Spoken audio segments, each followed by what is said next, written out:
Natural star Nani నటించిన నిన్ను కోరి రీసెంట్ గా ప్రేక్షకుల ముందుకు వచ్చింది. ఈ ఇయర్ ఇప్పటికే నేను లోకల్ తో హిట్ అందుకున్న నాని నిన్ను కోరి సినిమాతో మరో సూపర్ హిట్ తన ఖాతాలో వేసుకున్నాడు. ఇప్పటికే స్టైలిష్ స్టార్ అల్లు అర్జున్ నటించిన డీజే దువ్వాడ జగన్నాథం రిలీజ్ అయ్యి కలెక్షన్స్ రచ్చ చేస్తుంటే నాని నిన్ను కోరితో సినిమాతోటి డీజేకి పెద్ద షాకే ఇచ్చాడు. రోజు రోజుకి నాని కలెక్షన్స్ హైక్ అవ్వడం, డీజే కలెక్షన్స్ డ్రాప్ అవడం జరుగుతోంది. ఇక డీజే 3వ వారానికి రాగా నిన్ను కోరి సినిమా 2వ వారానికి వచ్చింది. ఇప్పటికీ నిన్ను కోరి అనే సినిమా మంచి కలెక్షన్స్ తో దూసుకెళ్తుండగా డీజే కలెక్షన్స్ స్లోగా నడుస్తున్నాయి. సినిమా రిలీజ్ అయిన మొదటి వారం నానా హంగామా చేసిన డీజే యూనిట్ ఇప్పుడు సైలెంట్ అయిపోయారు. వారంలోనే 100 కోట్లు అంటూ పోస్టర్ కూడా రిలీజ్ చేయగా నిన్ను కోరి సినిమా రిలీజ్ తర్వాత డీజే పరిస్థితి మారిపోయింది. ఓ విధంగా చెప్పాలంటే బాక్సాఫీస్ రేస్ లో డీజే పై నాని గెలిచాడనే చెప్పొచ్చు. హరీష్ శంకర్ డైరెక్షన్ లో అల్లు అర్జున్, పూజా హెగ్డే హీరోయిన్ గా నటించిన డీజే దువ్వాడ జగన్నాథం ఈ రోజు వరకు కలెక్షన్స్ ఎంత అనేది కరెక్ట్ ఫిగర్ తేలలేదు. ఇక నాని నిన్ను కోరి మాత్రం వారానికి 25 కోట్లు కొల్లగొట్టిందట. ఇంకా చూస్తుంటే నాని కెరీర్ లో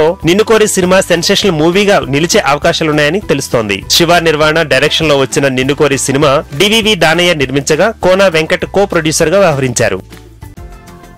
ఈ వీడియో గనుక మీకు నచ్చినట్టయితే లైక్ చేయండి, షేర్ చేయండి, సబ్స్క్రైబ్ చేసుకోండి.